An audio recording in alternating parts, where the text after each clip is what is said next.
Hey everyone. So the regulation policy tool is very broad, covering everything from criminal law to zoning to fishing permits. And so it can be hard to determine, is something a good regulation? Well, in this video, I'm going to be talking about 5 questions that can help us determine exactly that. Is this regulation good?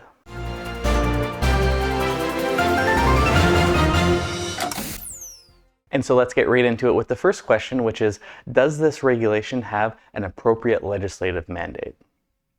Regulations, while sometimes written directly by a legislative body, are often the implementation of broad direction from the legislature.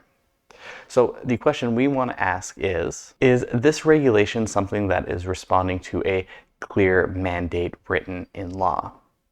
Having a clear legislative mandate improves the validity of the regulation and can reduce tensions when enforcing the regulation, especially in highly democratic countries, where residents will feel that they have a say in what the regulation is and how it's enforced. So again, that first question is the regulation fulfilling a legislative mandate? The second question we want to ask is the regulator accountable? If the regulator is accountable, then there are potential consequences for their actions if they act inappropriately to cause injury to someone or to treat someone unfairly. There is a potential repercussion to that, and if the body holding them accountable is a democratic institution, then there is confidence among the regulated that they have some control over the regulator and their actions and behavior. The third question we want to ask is, does the regulator follow due process?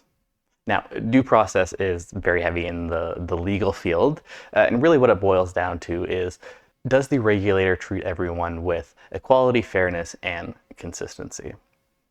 Now, we can extend the concept of due process beyond simply the legal field and apply it again to any regulator. If the regulator is not treating people fairly and equally, then there's going to be less incentive for people to follow the regulations, because whether or not they run afoul of the regulations is going to be less dependent on their actual behavior and more dependent on how the regulator feels about them. So greater due process is going to increase compliance with the regulation because people will see a greater connection between their behavior and whether or not they're following the regulation and whether or not the regulator accuses them of not following the regulation. So greater due process is going to increase the likelihood of people and companies actually following the regulation. The fourth question, is the regulator an expert? One of the main reasons that legislative bodies will delegate regulatory powers in the first place is because of the need for expertise in regulation.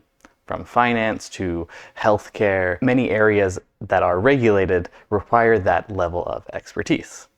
With an expert regulator, they can point to that expertise to say that they will come to the most appropriate decisions and achieve the best results.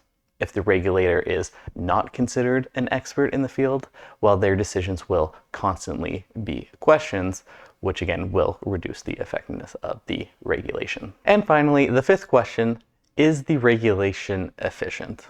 And this can be thought of both, is it procedurally efficient? So are they achieving the results with the lowest possible cost? Or it can be thought of is the final outcome an efficient outcome? Now, if a regulation is not considered efficient, so if it's costing a lot of resources, and that can be obviously financial resources, so money, but it can also be time or freedoms that people are giving up to follow the regulations, then the regulation would not be considered good, again, if that cost is excessive. And so those are the 5 questions you want to be asking yourself to determine if something is a good regulation, and this is the criteria that I'll be using on this channel, again, when we do some deep dives into some specific regulations.